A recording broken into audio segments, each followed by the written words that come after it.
From Rotary Magazine, this is the Rotary Voices Podcast. I'm Sylvia Perez. As a teenager, Gaby Moreno took a trip to New York City from her native Guatemala and was inspired after hearing a woman singing the blues on the street. She returned to Guatemala determined to pursue a career in music in the United States. She moved to Los Angeles after high school to continue this pursuit, and her efforts paid off. In 2007, she won the Song of the Year award at the John Lennon Songwriting Contest. Her song was the first Latin category entry to win the contest. Today, she's a singer, songwriter, and producer with 9 studio albums fusing Latin, folk, and alternative music, among other genres. She's a Grammy Award winner and Emmy nominee who's shared the stage with the likes of Bono, Andrea Bocelli, and the Buena Vista Social Club. She sang the TV theme song for Disney's first Latina princess, Elena of Avalor, and co-wrote the theme song for NBC's Parks and Recreation. But one of her most special performances took place in February of 2023 when she traveled to a tiny farming village in her home country of Guatemala with Rotary International past president Jennifer Jones. Moreno visited 2 schools supported by Rotary clubs in multiple countries. It was her first time traveling with Rotary, but she's long been familiar with this organization. Her father and uncle have been Rotary members for more than 30 years. Their work in Rotary clearly had an impact on her own sense of giving, as Moreno serves as UNICEF's first national ambassador in Guatemala. She also works with a Guatemalan nonprofit that helps children who are blind and deaf, an organization started by her uncle and aunt. She has donated computers for a school through another nonprofit where they even named a classroom after her. Today, Gaby Moreno joins me at the Rotary International headquarters in Evanston, Illinois, to discuss her upbringing in Guatemala, her career, and her experience seeing Rotary's impact up close in her home country. Gaby, thank you so much for joining me on the Rotary Voices podcast. Thank you so much. It's so nice to have you here. Oh, I'm so excited. I have so many questions because your music, as I said, is just unbelievable. Your voice is amazing. Thank you. But I want to start with your connection to Rotary because your father was involved with Rotary. But tell me a little bit about his background and how he got involved with it. Well, it's interesting because he was a concert promoter for a very, very long time. And it started in the 80s, throughout the 90s. He joined Rotary. And I remember he joined it with my uncle. And I remember there was this one project where they did a fundraiser and they gathered a bunch of wheelchairs to bring to people in need of wheelchairs. And I think that's still going to this day. Like every year they do this.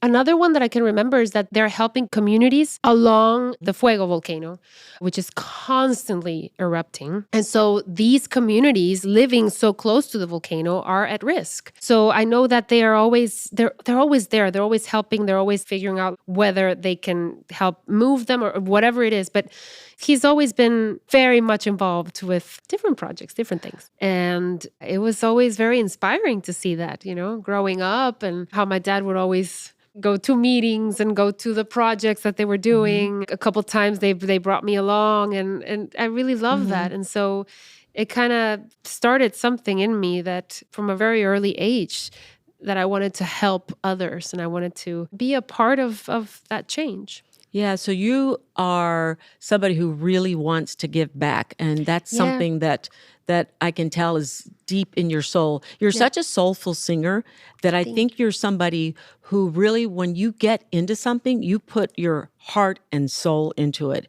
Yes. You had an amazing firsthand experience with Rotary's impact in Guatemala, your home country. Tell everybody about the Rotary Literacy Project that you were a part of. So I was invited to go to Guatemala last year to accompany members of the Guatemala Literacy Project. It was a collaboration they were doing along with COED, Cooperative for Education in Guatemala. And it was really wonderful. Like I got to see firsthand the work that they were doing in these communities. And I got to visit a family and meet a little girl who had greatly benefited from this project. She was already reading and writing, and that's something that's very important to me because I know that these children have big dreams and they can make them a reality once they have the proper tools and the education. So explain to our listeners why this is critical, because I understand for a lot of the children, they only go to a certain grade. Yes. So if you can kind of walk us through what's going on there and why the Rotary work is so important. Well, I guess a lot of people know this, but there's a lot of poverty in Guatemala, and there's basically a lot of children that do not make it past 6th grade. They end up just going back to their families and working. At 12, 13 years old, they're already working. Because they have to make money Because for they the have family. to. They have to help the family. They have to help provide. It's heartbreaking. And a lot of them come from rural parts of the country, mainly from indigenous communities. And a lot of them have to come into the city and find work there. The family that I got to meet during this trip, I got to speak to 3 they were teenagers. And I asked them what big dreams they had. And I remember one of them telling me like, oh, I want to be a mechanic. All he could think about was just going into the city and working as a mechanic. And I was thinking like, okay, great, if that's his big dream, right? But he needs to finish his education. And that's just something that I'm really hoping that one day we'll be able to say every single child in Guatemala has had an education. I saw a beautiful video of you singing with some Guatemalan children. That was really special. Kind of paint a picture for our listeners of that day, what that was like for you. And the children all knew the song. Oh, my goodness. It tugged at my heartstrings. I arrived and they did this wonderful welcome they had flags of the United States and of Guatemala and the UK, I think, was there too. And we all gathered in this gym that they had at the school. They had a guitar for me. And I sat down and I started playing the song and they all started singing along with me, like very enthusiastically, very loudly. It was so beautiful. The song of mine is called Fronteras, and it's really touching to me that it kind of has become a bit of a hymn to a lot of kids, especially during our Independence Month in September. Our Independence Day is September 15th. And I've been getting videos from schools, just from kids singing this song and making it their own. And it's very, very sweet. So tell me about the word of Fronteras and why that has become kind of a symbol for them. Well, it's funny because I wrote that song many, many years ago about my journey of how I left my home country and arrived in a new place, just following my dreams and full of hope and my big illusion of being in music. And, that's kind of what I was thinking about. But this is usually what happens with songs. The artists write whatever they're feeling, but then once it's out in the world, people take these songs and they make it their own. And that's a really beautiful thing. I love that. I don't really like to tell people what I was thinking when I wrote it. I kind of want you to come up with your own meaning. And so that happened with that song. All of a sudden, I started hearing that kids are singing it because it is a song that speaks about hope and about a new beginning, a new dawn, and about moving forward and following your dreams. And so I think these are all themes that a lot of people can identify with, and well, especially the youth. So you've had an incredible year, right? Yes. You just released your new album, Dusk, which is unbelievable if you haven't heard it. I love the different variety of music that you offer on there. I said at the beginning that it's kind of hard to define you as a singer. I think I've seen folk a lot, but you sing a lot of different things. It's hard for me. Tell me about that. If you were to tell somebody how to describe your music, what would you say? I think I have arrived at the fact that I am an Americana artist. And maybe this is a term that not a lot of people are familiar with, but Americana is a genre of music. And it encompasses many different musical styles that were either born here in the United States or have become a staple of the music that's being made here, whether that's blues, folk, rock. I think there's also a lot of Latin in there, Latin rhythms. And So I think it's that. And then, of course, I sing in English and Spanish. So Yeah. I guess I'm a Latin Americana artist. I like that. Latin Americana. Yeah. So back to the fact that you've had an amazing year because you released this album, but you also won a Grammy. Yes. Okay, what was that like? Was that a dream of yours? Oh my gosh. I have a little notebook from when I was, 12 years old, and where I was writing all my dreams and everything. And I wrote there to win a Grammy someday. It was so surreal to me. I mean, that moment, I felt like I was floating in the clouds. Somebody just asked me, I just played a festival and I was hanging out in the green room with other artists, and somebody asked me about it. And I was like, oh my gosh, really? Did that happen? Like, And you've won Latin Grammy, but now you've won this U.S. Grammy. Yeah. Okay. And you're Emmy nominated. Right. So what else have you got going? What are your plans for the rest of the year? Well, I mean, aside from touring to support this new album that I just released, I really love producing. And last year, I also had the big honor of winning a Latin Grammy for producing a legendary artist from Cuba, Omar Aportundo.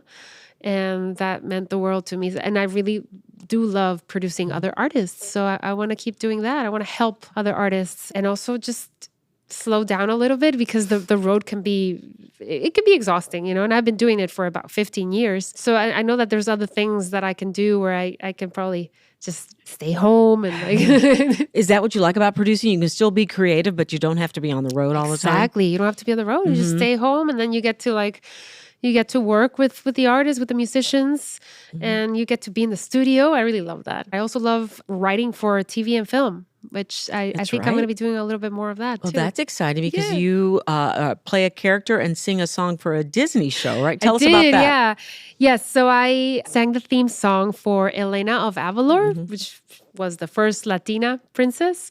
And the producers of the show gave me a character named Marlena. So it was my first time ever doing a voiceover for a Disney show. So that was really fun. But I've also had songs that I've written for movies. I did one for the animated film Puss in Boots, The Last Wish, that came out last year. That was a big deal. That was a huge deal, especially because I thought I was just going to write it and give it to someone to sing, someone that was, well, Antonio Banderas, who was the voice of the cat. And then they told me, no, we want your voice. So it was a big deal to hear my voice in such a big film. That's great. RoyalEgypt.com presents Explore Egypt on a tour like no other and gain exclusive VIP access to Egypt's greatest wonders. Take a VIP tour of the Grand Egyptian Museum, the largest archaeological museum in the world, with one of its directors. Enjoy a private visit to the Great Pyramid of Khufu, the last of the 7 wonders of the ancient world, and access hidden chambers that are closed to the public. Stand between the pose of the Great Sphinx instead of seeing it from a distant viewing platform. Explore the most awe-inspiring wonders of the ancient world. Temples in Lagza, the Valley of the Kings, and King Tut's tomb outside the regular hours for a more intimate and crowd-free experience. Don't miss your chance to join this once-in-a-lifetime journey. Book your tour now at RoyalEgypt.com.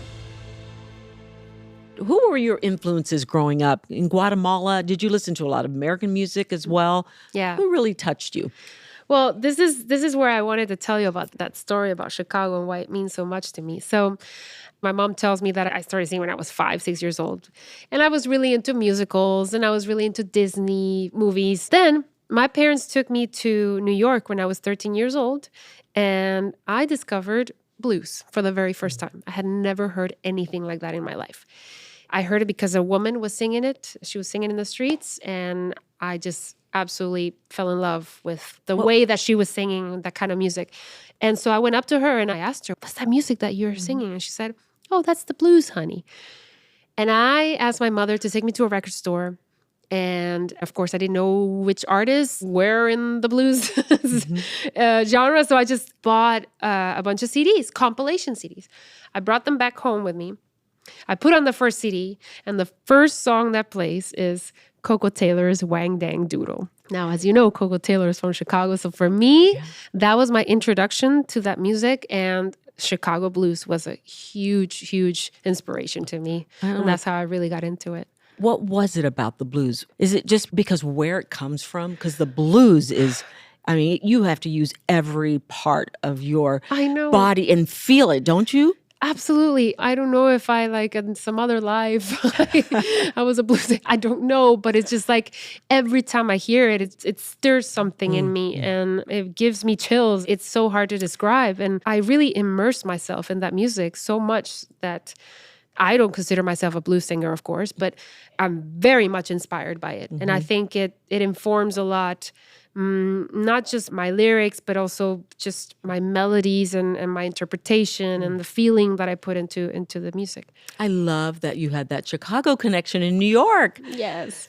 And tell me about the first time you came to Chicago to perform. Was that special? Oh, so special. I think the first time was when I had my first tour experience, and that was in 2009, opening for Tracy Chapman. And it was absolutely amazing. I was out on the road for 3 weeks with her, just by myself with my guitar, opening her shows. And we played here in Chicago. And that was my first time playing here. Wow. But then after that, I've played in different festivals. I even played in Millennium Park.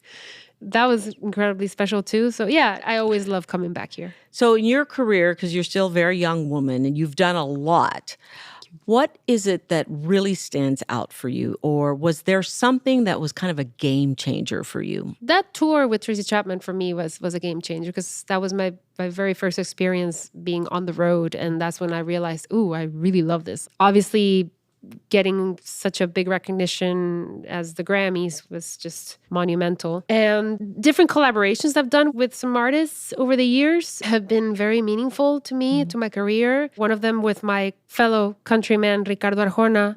I sang a duet with him in 2011, and that song became a huge hit for him. It's a song that he wrote, and he invited me to sing it with him. And that kind of got my name really well known in Latin America. What was the name of the song? Fuiste tú.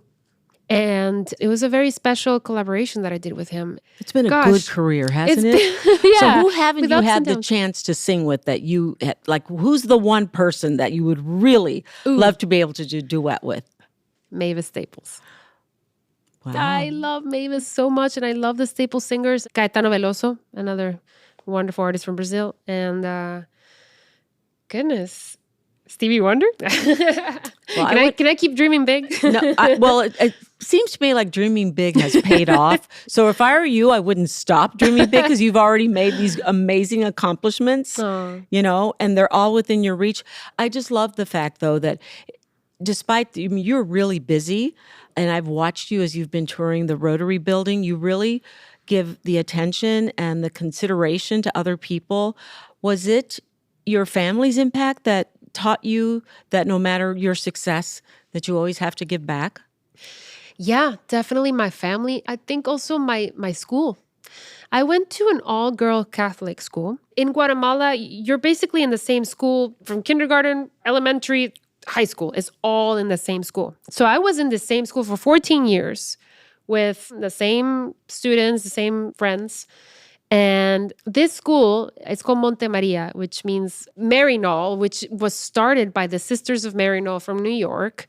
You know, it's nothing to do with religion for me anymore, at least, because I don't really practice any religion anymore. But I do remember how much they instilled in us the giving back to our communities. And I think that's where it started for me.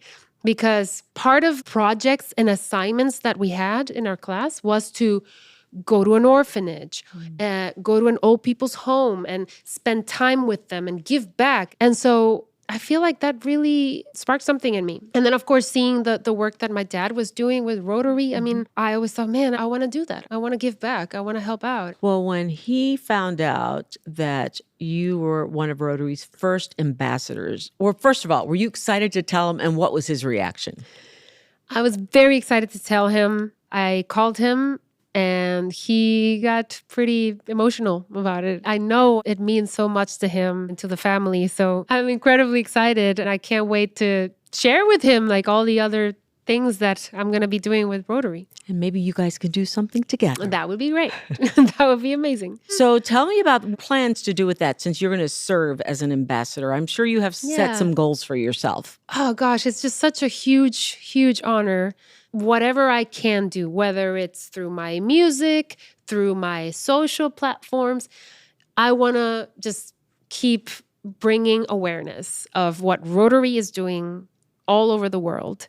And it's a big commitment, it's a big responsibility. And like I said, it's just a big privilege to be part of this adventure and this journey. Well, you were definitely chosen for a reason, and keep doing what you do. We can't wait to see your next dream that you're going to achieve. Thank you so much. It's just been such a pleasure, and your music is just so special and beautiful. Thank you. Thank you. It means a lot. And we can't wait for you to come back. Yeah. And keep us posted on your next adventure and your next tour, and then your next trip. Who knows where it's going to take you, right? Yeah, exactly. Thank you again for being a part of Rotary Voices podcast. Thank you so much. Gabby. Gracias. This episode of the Rotary Voices podcast was produced by J.P. Swenson and edited by Wen Wang. Production by Yu Soo Kim. I'm Sylvia Perez. If you enjoyed the show, please rate us 5 stars on Apple Podcasts and Spotify and share it with your friends. The Rotary Voices podcast is produced by Rotary Magazine, the official monthly publication of Rotary International. Thanks for listening.